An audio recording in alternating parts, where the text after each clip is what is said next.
9 months until I got my first person under contract. Where leads go to die, I said that all the time. I literally was thinking about quitting. Within 2 months, had 4 under contract, and then it just kept going. 100% of zero is zero. You don't have to think in this huge way, what's the next step that I can take? Small steps lead to big results, right? Yeah, absolutely. Real estate agents, they're the hardest working people that you'll ever meet. There is nobody else who can do this business for you but you. Spend so much time, 30, 60-day period. And then it's just like, all right, bye, have a nice life.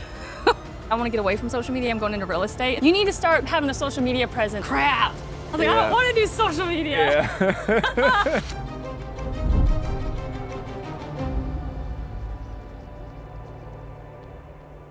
Today on the show, we have Monica Coile. She's been in the real estate industry as an agent for just 2.5 years. But the success that she's had is incredible. I'm excited to have you on the show, Monica. Thanks. I'm happy to be here. So let's get started then. Tell me what got you into real estate in the first place. I think I always wanted to be in real estate. It was something that I always wanted to do. I was going to start in 2020, but then COVID hit, and I was supposed to put my daughter in kindergarten, and we ended up keeping them home because it was COVID and everybody was staying home. And so then I was homeschooling for a while, but the draw of real estate kept drawing me in. And so about 2.5, 3 years ago, I decided to just go for it. And so then I was juggling like homeschooling, real estate, like all the things. But it was something that I wanted to do. So I kept pushing forward. It was one of those things, not to sound weird, but it's like, you go for a walk and you're like looking at houses and you're almost trying to look in people's houses, but not trying to be creepy. You just want to know what the house looks like. It was just like a draw of like just I don't know. I've always loved real estate. And so I went for it. And what were you doing before? Product photography. Product photography. My husband had a product photography business, shot things for Amazon, for different clothing companies. So I was helping him alongside him, sometimes, standing there like this, holding things. And just, like setting up the lighting and making the products look good. And then that just wasn't really my drive anymore. I wanted to do something for me, get on my own 2 feet, and just do what I knew that I wanted to do. Mm-hmm. Yeah. So we'll kind of get through it, but flash forward to today. Talk to the audience about your success thus far. Any production numbers you're willing to share, or awards or anything? I'm with Standards Real Estate. We're based out of Woodstock, Georgia. We have over 440 agents, and I'm in the top 5. Whoa. Which is pretty cool. That's awesome. I mentor agents now, which is also pretty cool because it wasn't very long ago at all where I didn't know I had a phenomenal mentor. Yeah. I still talk to her every day. She's still a big part of my life. And so to be able to be somebody like that for other people is pretty cool. And I do think that I am able to connect with them well because my first year or two was like, I just felt like I was failing because everybody gets into real estate and they think the phone's just going to ring and you're going to run out the door and you're going to make a ton of money. Right. But like, it's hard. You have to really work, and you have to figure out what works. And you have to figure out, like, once you find your groove, though, then you get going, you know? But it takes a minute. And you can just lay there every day like, what am I doing? What is happening? Well, it's certainly impressive how fast you've ramped up. Thanks. Let's break it down. What did the first 6 months look like? It sounds like it was tough. Nothing. It looked like I was meeting with people. Nothing was coming of it. They're like, call your sphere of influence. Do this. Yeah. And you're like, I don't know anybody I had no sphere of influence. And so it was like, who am I supposed to call then? And it got to a point where I was like, it was probably 9 months in until I got my first person under contract. Okay. Wow. And then you just go like, but that's what people need to know. You're not gonna, you can't just quit your job and become a real estate agent and be like overnight success unless you have a huge sphere of influence. And those people are incredibly lucky. I just got my license and people were waiting on me to buy and sell real estate. There was nobody like that, Yeah. So you, no, I hear you. I think I might have been one of the lucky ones. You were a lucky one then. And I commend you then, but it was hard, you know, because it's like, okay, cool. I want to do this, but who do I know that needs to buy or sell real estate? How can I help somebody? Yeah. And you just have to put yourself out there and go. And, joining Standards Real Estate helped a lot with me too, because they had different tools and stuff that I could utilize to get going.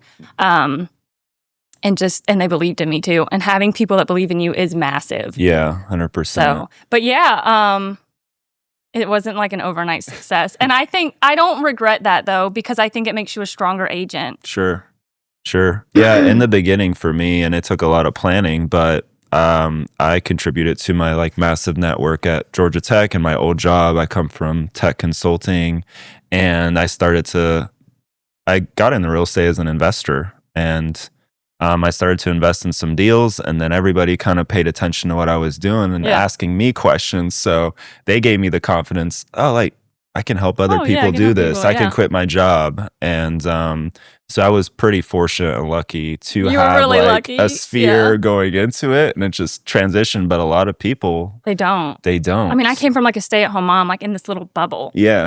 And so, but like I said, what I in that time, and what I'd say to other people is focus on what you can control. And what I could control was honing in on my skill set, learning how to talk to people, getting better at buyer presentations, getting better at seller presentations, watching podcasts, listening to other people who'd been there. And then you learn how to talk to people and how to switch what you're saying. Right. And like you might go on an appointment and meet with somebody and bomb out. Well, that's okay. You learned from it. Sure. And then you're taking that and you're growing and you're learning more. And so every time that, even if it's a numbers game, even if I didn't get the appointment, even if I didn't get the listing, if I didn't get this, I was like, okay, well, what did I do wrong? And how can I not do that again? Yeah. Right. And so you're just constantly growing in this business. So what's the lead generation strategy that you've kind of fallen into that works for you? So I have done Zillow leads, and they can be really worth it if if you can convert at a high rate. I would say that's a great thing to fall back on, and then you use that and you build referral-based business from that. And so you're keeping in touch with these people you've worked with.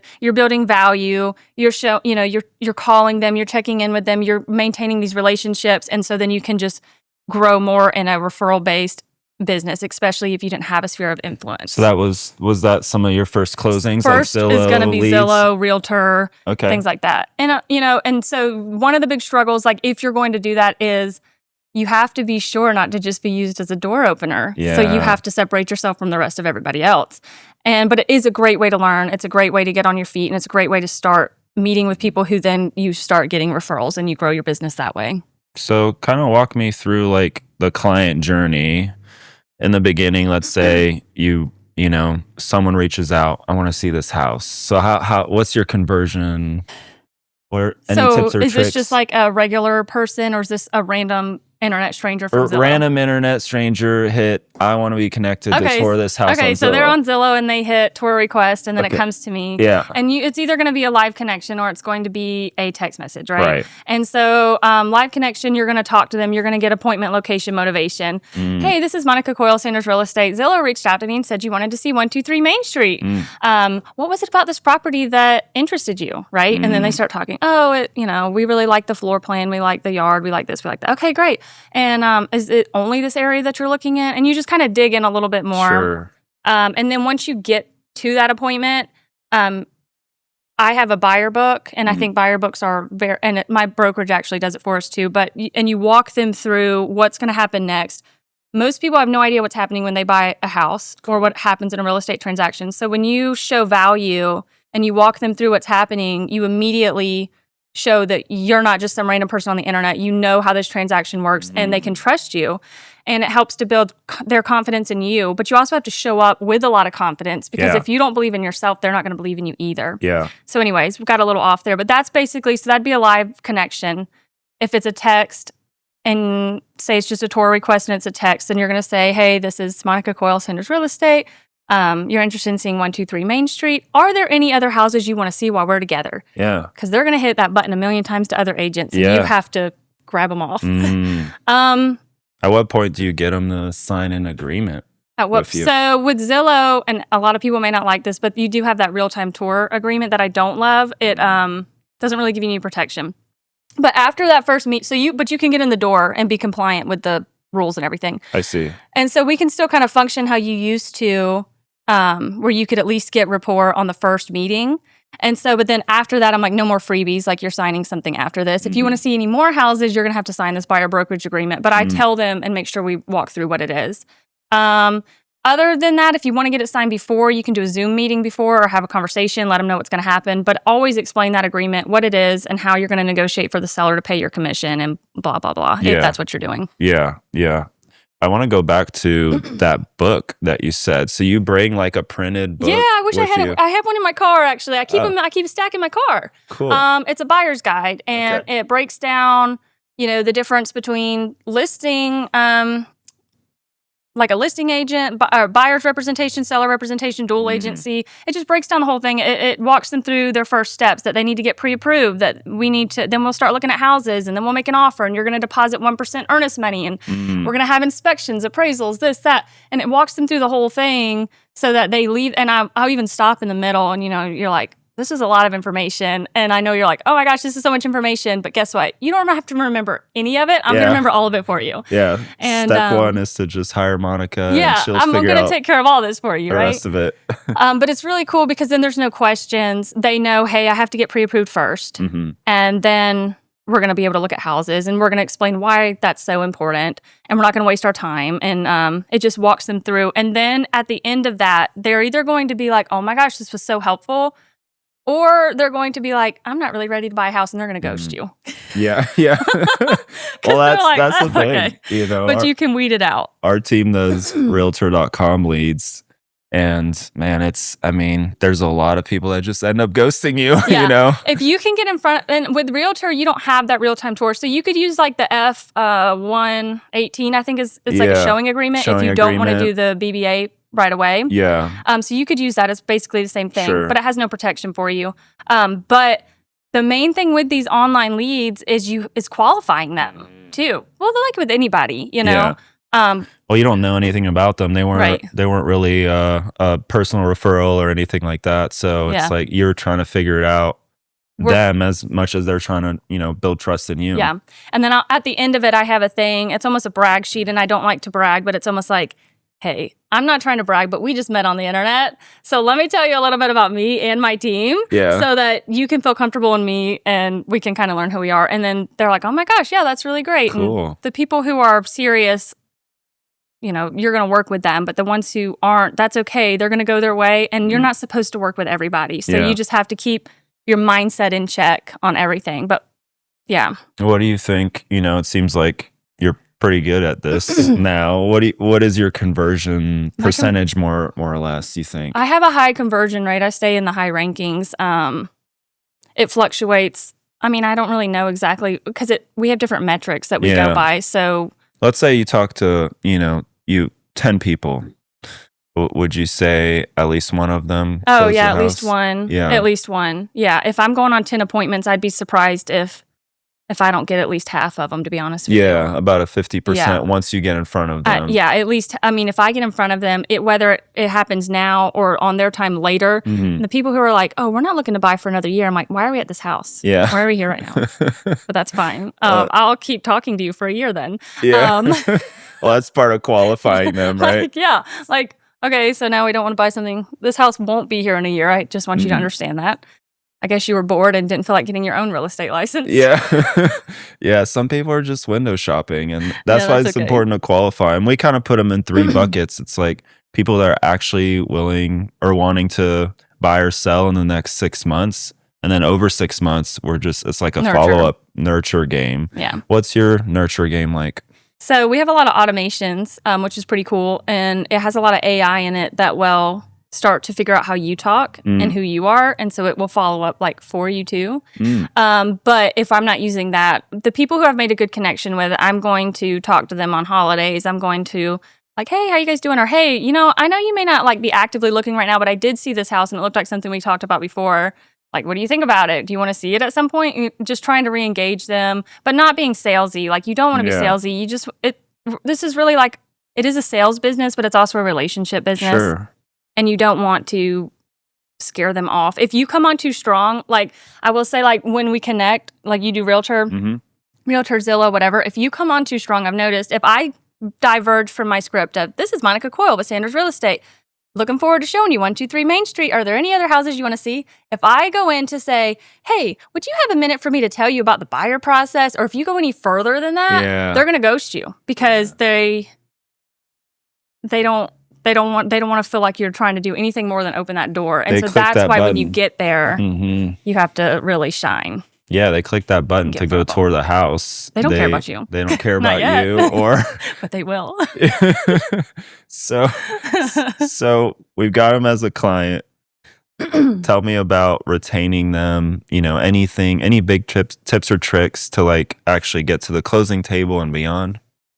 Well, that does come down when people want to buy a house, that will happen. But it's also making them see it as a reality. So you get them pre-approved, they see that it's a reality, and just guiding them through the whole thing, because some people just buckle up because they don't know what's happening. But if you can make it simple and take the stress away, and it's fun, and we're doing this, and this is actually cheaper than renting, and here's how we can make this happen, and here's how we can formulate this offer where you're not bringing as much money to the table. And when they see that it's a reality, it really pushes the go button, because it is something that they obviously want, or they won't be looking at that house. Yeah. So let's figure out how we can make whatever you're trying to do happen, Yeah. How are you organized? Like, do you use a specific CRM? We use Follow Up Boss. Use Follow Up Boss? Nice. That's what we use. Yeah. Yeah. And are you, how do you like that distinction between personal and business and Follow Up Boss? That was our big thing. You can have a business number and you're able to kind of so sometimes I'll pull people off of the business number. Okay. Like I might talk to them at first on that, and then once we have a little bit more connection, I'm like, hey, this is my personal cell. But I can talk to them easily on either one, but I'm happy to do either. Yeah, some of our agents hate the green text versus blue text, etc. It doesn't bother me. Yeah. I'm just like, I just need to talk to them, and just that either way is fine. Nice. So you're essentially, and are you finding yourself building your sphere a lot more now? Yeah. Or is it still and that's leads? my main focus now, is working on sphere. But like I would say in the beginning, for agents who are struggling, don't be afraid to join a team, because that's what I did. Because I went to a brokerage and I thought, let me go for splits over. I was like, oh, let me go to this brokerage where I get 100 or 90%. Yeah. Guess what? 100% of 0 is 0. Yeah. So don't be, and so then I was like, I'm not going to make it if I don't go join a team. So I said, go big or go home. Yeah. And so that's why I joined where I did. But don't be afraid to join a team, because that's a great way to get a leg up and start your business. If you can, but you still have to work hard and convert those people. Yeah. I mean, in the beginning, sure, I had a big sphere, but also my broker at the time was giving me leads, and we were giving big chunks, right? 50%, if not more. It almost seemed like, oh man, I'm doing all the work, but I'm making nothing. But that's how you get started. Yeah. And then, at this point now, fast forward 6 years, we built Motto to be 100% brokerage, and we don't take on any new agents because we're not in the business of training new agents. We only want top producing agents. Right. So it's it's a shift of, join the team. Depending on what phase you're in, you want to make sure that model kind of matches what you are. At some point, you might not want to take Zillow leads. No, that's not the end goal. Yeah. The end goal is to not be doing any of those anymore, and to be completely referral based. Mm-hmm. But if you want to grow, if you have it in you to do what you want to do, but you don't have a sphere, that's kind of what you have to do in a way. Or unless you want, you can cold call, you can do all these things, you can do all that other kind of lead generation. But if you want to just get out there and start meeting with people today, go join a team, right? Yeah. Would you recommend that, if people have a big sphere, would you still recommend them to join a team? What are some other things that, if they want to? Yeah. If you have a big sphere, you don't necessarily have to. But I like my team because, we're all friends. And they really helped to build me up and to make me believe in myself when I didn't quite believe in myself yet. Yeah. And I think that's really important, too. I have a lot of friends and other higher producing agents. And, I think that's really important, to associate yourself with people who are doing what you want to do. And then you grow, off of each other. And it's, I don't know, I think that's important in something like this. What are some other things that you're doing to nurture your sphere after closing? After closing, I think that it's important to be friends with them on social media, because that's the way of the world now. So we're still seeing each other, and we're still commenting, and it still keeps that connection. But just, picking up the phone every now and then. Yeah. Still keeping that connection. We were close texting buddies for all these months, right? We were BFFs, and so it doesn't have to end there. Even though sometimes, when you close and you're like, well, guess that's it. Like, bye, friend. And I'm like, sometimes I'm like, I wonder if they think about me like I think about them when I'm going through certain houses. Yeah. Yeah. And well, you spend so much time with them in like a 30, 60-day period. And then all of a sudden you just drop off. And you're like in the middle of the trenches of their life, like learning everything. And then it's just like, all right, bye. See, good. Have a nice life. But you don't want it to be that way. That's what you have to do. So you have to continue to just like, hey, just thinking about you guys or whatever, and just be there. I mean, I truly am their friend. It's not just a thing like that. So anyway. Talk to me about social media. It sounds like you want to kind of level up and have a bigger presence there. I want to do more, but it's one of those things where, well, you get kind of busy with like regular business, but I need to be more active on social media. It's obviously the way. When we were doing product photography, I was doing some social media with that. And it's funny because I was like, I don't want to do this anymore. I don't want to do social media. I was like, I want to get away from social media. I'm going into real estate. And then I get into real estate and my broker's like, you need to start having a social media presence. And I was like, crap. I was like, I don't want to do social media. I was like, and then I realized this business is so highly based on social media. And I was literally like, are you serious? Like, I wanted to get away from social media.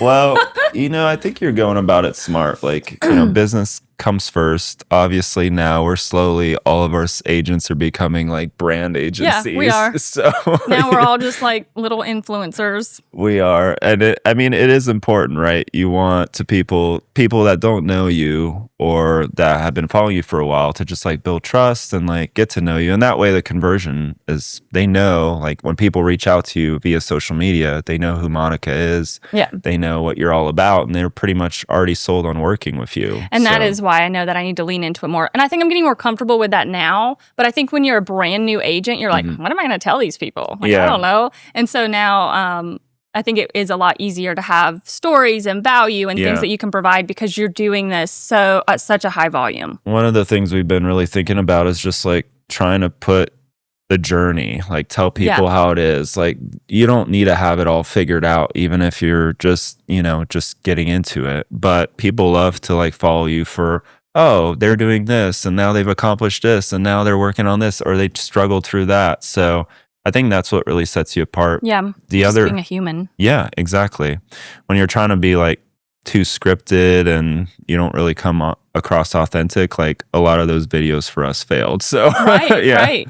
People like just being real and just basic things. So yeah, for sure. One of the things that we talk about as well in our brokerage is like just leveraging other people's time and kind of building a team. So, one of the things that I'm kind of thinking about just talking with you is like potentially hiring someone to help you with the social media, like just to do a few videos here and there and then just kind of follow you around. That's been probably one of the biggest things for us that has changed, because nobody wants to just be sitting there editing videos when you should be following up with a client. Right. No, that's the problem. Like I could go out and I could talk about Woodstock, Georgia, or I could talk about this house, or I could talk about this journey. But I'm like, I don't know how to edit this and I don't know how to make it look.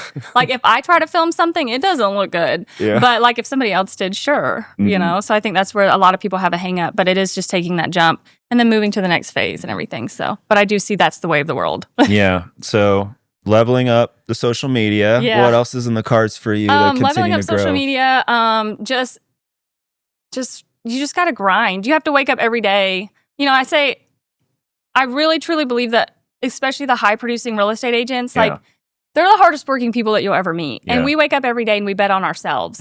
There is nobody else who can do this business for you but you. If you don't have it in you to wake up and bet on yourself and go out there and like grind and talk to people and just meet with people and do what you're supposed to do, you're not going to make it. Yeah. But you also have to believe in yourself, And so, but we're really, really, real estate agents are hardworking. The good ones anyways. The bad ones are not. But the good ones work really hard and constantly. Yeah, it's discipline. It's, waking up early and putting together a plan and being intentional about how you spend your time. And so, it's been working for you. Yeah, and I'll fall back a lot. One thing I do want to tell people is mindset is everything in this business. I truly believe if I'm going through a rut and I'm just meeting with a bunch of people who aren't serious or, deals are, I don't really have deals fall apart. Honestly, I do my best to keep them together. But if Yeah, it's not working out. Yeah, if things are just like, if you're just in this rut where you just feel like, and then you're like, what am I thinking? That's, you kind of, if you're thinking, oh, this person's going to be a dud, or this is bad, or things are really bad, then I feel like you draw more bad in. But the more that you're optimistic and you're like, I'm going to meet with my ideal client, and this person's going to call me, and I'm going to go under contract on these 3 houses. And then it starts happening because you're believing it. And it's just like the power of mindset and almost manifestation, you know? Talk to me about mindset, because I'm big on it too. Where does that positive mindset come from? How do you prime yourself every day? You just can't allow yourself to, it's very easy in this industry to fall into like, oh my God, like everything is hard and this sucks and this is, you have to just think of like look at the positive. Like I'm going to meet, and just tell yourself, I'm going to meet with this person and this is going to happen. And once you start seeing growth, like it's almost like this magical path happens, like the steps happen and you're going to get there, you know? Yeah. I watched a lot of different real estate people, you know, the big people, and everybody's always talking about mindset. And when you're in it, you believe it's like really, really true though. What do you think it is about like your past that's contributed to your mindset today? That's contributed to my mindset. Well, I don't. Where do you get it from? Like, is it something that's happened in the past, or you've built up, or? Well, because you mentioned you're always like working to increase it. You weren't necessarily confident going in the real estate, but then. Yeah, no, that's true. You know, I think sometimes.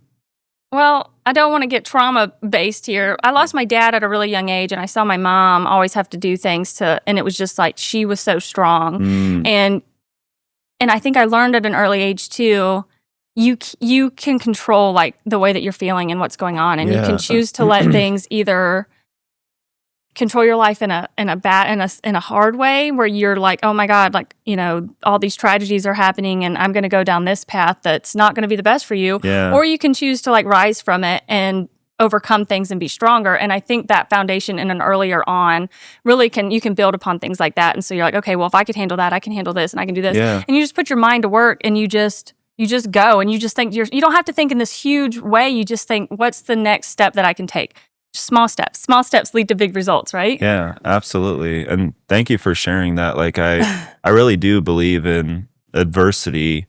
If you go through something really hard in life or something happens, you know, you're kind of at a fork and you have to decide, like, am I just going to let it wear me down and I feel sorry for myself? Or am I going to like... I'm not going to feel sorry for myself. Yeah, or am I going to use it and like take it to the next level and harness that anger, that emotion, or whatever it is, and like let it help my life and take me to where I want to go. So it's very admirable you chose path 2. You have to choose path 2, because what are you going to do? Go sit in a dingy room and be sad and not have money? Like, I'm not doing that. Yeah. Well, it certainly worked. Tell me about the next, 2 years and a half. How are you gonna, if you're at the 5-year mark in about 2.5 years, and you're like, I've been in real estate for 5 years, what's the Monica of the future gonna be? Monica of the future. She's not gonna do Zillow leads anymore. Okay. She's gonna be referral-based business, working with people who only want to work with her. And she's not going to have to be going out, because sometimes the spiel of this is why you should work with me, I mean, that will be there, but I think, maybe there'll be more social media where that's doing that job for me and you have people calling you. I think that's what a lot of agents' goals should be. Have the people be calling you, build your brand in that way. But there is that growing period where you're learning, okay, I do have to build this brand. Like, everybody talks about it, but that's how you are going to grow in this industry. But she's going to be, I don't know, I'm excited for it. I can feel the growth. I know it's going to continue. I want to continue to compound each year. I want to double what I did last year and then continue to compound that and just grow up in that way, Yeah. Well, you're well on your way. Oh, it's amazing the success you've had in just 2 short years. And it wasn't even a full 2 years, because that 9 first part months, was awful. It was awful. I'm not going to lie to you. I was like, what am I doing? This is so hard. But then it was like, okay, so I can sit here and I can drown in my misery and be like, I'm where leads go to die. Or I can figure out, I said that all the time. I was like, or you can figure out, what am I doing? Why am I not converting? And fix it. Yeah. We've all heard this 100 times. Like 80% of agents quit before 2 years. And what would you say to those agents that are almost closing in on 2 years don't wanting to quit? Because the moment you think you're about to quit is when it might be about to happen. Because I literally was thinking about quitting. And then I, within 2 months, had like 4 under contract. Wow. And then it just kept going, right? So that sometimes you get put in the trenches so that you can climb out and you can be a stronger agent. And during that time, I mean, all I could focus on was growth, mindset, skill set. And then you just like are ready to go once it starts happening. So. Yeah. I'm curious, what's your day-to-day look like? Like, what's a day in the life of Monica as successful as you are today? Like, how do you like break it down? So I wake up, and some days you're like, what the fuck am I doing? That's the truth. When people ask me that, I'm like, how am I going to tell them that I don't just wake up like, oh my God, what am I doing? But no, for real. You wake up and you just, I usually answer emails. There's usually text on my phone first thing when you wake up. And, sometimes you're like, maybe I shouldn't answer these while I'm still in the bed, but I probably will. I let my dog out, make coffee, get breakfast, sit on my computer, and I answer emails. And then you go into follow-up. You're calling people, texting people, and then planning what tours you're doing that day or, different appointments that you may have. And then at some point in that day, my kids, until next year, are still homeschooled. So we squeeze in a little bit of school time. Oh, wow. And, maybe some light chores if there's things around the house. But a lot of the stuff in the house it's on the back burner now. Like, I don't have time. That gets handled later. Like, nobody sees the messy house, right? But right now we're growing. We're hustling. Yeah. So I'm sorry if the house is a mess. Yeah, I was going to ask you, like, how do you handle it all? Homeschool. I don't think I do. No, just kidding. No, you do. You just keep going. You just have to, you just fill the slots, But yeah, the main routine is going to be that morning time, though. You're waking up, you're answering emails, you're making sure your business is online, and then you're setting your appointments, and then you're going from there. Yeah, makes sense. Do you feel like you're working a lot more than the 40-hour work week, or? Probably. I don't think, because if I even take one day off, I think in sales, when you take time off, it's almost more stressful because you're like, if I'm not working right now, like I could be missing out. Or like if you go on vacation, you're like, okay, if I'm off for this week, I might not get paid next month. Like, like if you miss it, I mean, you just got to keep filling the pipeline, right? That's like, it never stops. It never stops. But I'm the type of person where when it does stop, I'm kind of like, I don't like this. Like, I like talking to people all the time. I like problem solving. I like seeing their journey and figuring out how we get them to the next step. I like all the steps that are involved in it. And so when it's quiet, I don't like that. Yeah. Do you think in the future you'd think about building a team, or do you really enjoy what you do as a realtor? Maybe. There are certain agents that I have thought about teaming with, and I'm getting to a point where I've thought about bringing on an assistant sometimes. And so I could definitely see, it's been difficult to delegate work away because I only trust like my business with me. So I think that would be the hard part, is finding people that you truly trust. Yeah. To do part of your business. And I'm like, I don't know how I could send another agent to do the face-to-face, because that's where I excel. And like getting building that rapport and building the relationship. That's where I excel, is the face-to-face. So how could I send somebody else on my appointments? Yeah. So that's a difficult one as well. So how do you do that? Oh, it's a work in progress, right? I mean, we do have a virtual assistant that helps a lot with like the admin stuff. They're not necessarily like client facing. I'm blessed enough to have my wife as my business partner, so we kind of divide and conquer. And then we have Matt on our team that helps us with a lot of the clients that her and I can't handle. But it's always just like reinventing yourself and like thinking about, where do you want your business to go? You only have so much time in the day. So you have to let go. You have to let go. And like, what is that person in the future? What are they spending their time on? And that's like, you've got to cut everything else that you're spending time on that's not that today, and think about, all right, just like do a quick audit, right? Do an audit of your time at the end of the week or at the end of each day, like jot down. I break it down and like, I'm very like logical in this way, but I understand some people aren't like that. But every 15-minute slot, I'm like, what did I spend on today? and I'll write it down. At the end of the week, you're like, okay, here's where I spent all my time. 4 hours was on lead generation. 4 hours was doing this. And then, 3 hours was doing this. Is there anyone that can help me with that? How do I value my time? If we value our time at, I don't know, $100 an hour, right? If what I'm spending the time on different things, if it's not like $100 or plus like dollar activity, then I should be hiring someone to do that. That's fair. So it's kind of how I like break it down and logically think about it, where it's like, if I've got 40 hours in the week, well, I want to make sure that I'm spending those 40 hours in what's worth my time and my dollar per hour time. So yeah, it's that's how I think about it. But yeah, at the end of the day, it's a struggle to let go. Yeah, it is. And you take so much pride in who you are, how you do things, why people are doing business with you, and to let go and trust somebody else to do a piece of that is probably one of the hardest things for newer business owners. And then probably though, once you take that step, you're like, oh, I should have done that a long time ago. That feels really nice. Yeah. Probably to let somebody else do it. You're like, okay. Well, I joke with our assistant Karen. She's been with us for 4 years now. Like, I barely know how to like write an offer in DocuSign anymore. Oh my gosh. I'm like, no, I can do that like so fast. Yeah.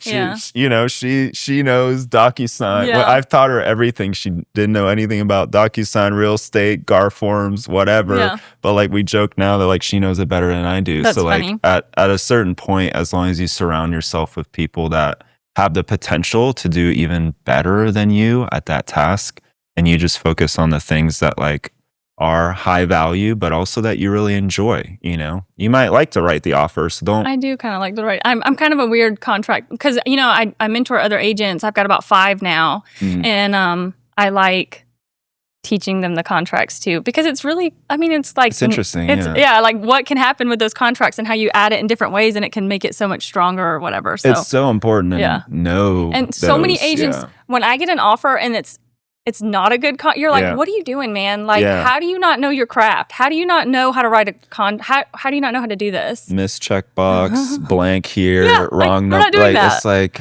then you just kind of already know, who you're working with, and like, are they representing their client in the best way? Yeah. Their client wants to buy the biggest thing they've ever bought, and like, they're being represented by someone who's not checking the right box. So right. Yeah. Anyways, we can go on a tangent, but I do have to wrap this conversation up. I've got one more question for you. This is the Atlanta Agent Playbook. So, Monica, what's the one play that you want to add to our playbook? One play to add to the playbook. So this is a piece of advice, a tactic, a habit, something unique to you that's contributed to your success you want to give to our playbook. Okay. Get up every day and bet on yourself, believe in yourself, and just keep going. Like, just grind, pick up the phone. Don't be afraid to talk to people. They're just people too. Yeah. Pick up the phone, follow up, and just keep, like, seriously, just keep going and just keep grinding out every day, Yeah, I feel like success is on the other side of just like that, just pushing a little bit more. It might be uncomfortable. You might be scared, but just go. Like, just do it. Mm-hmm. Well, you heard it here on the Atlanta Agent Playbook. Monica, thank you so much for being here. Me. Thanks for opening up your story and sharing your tips. Well, I appreciate you having me here, and we'll just keep growing, and hopefully I'll see you again. Absolutely. Thanks so much for your time. It was my pleasure. Thank you. Thanks.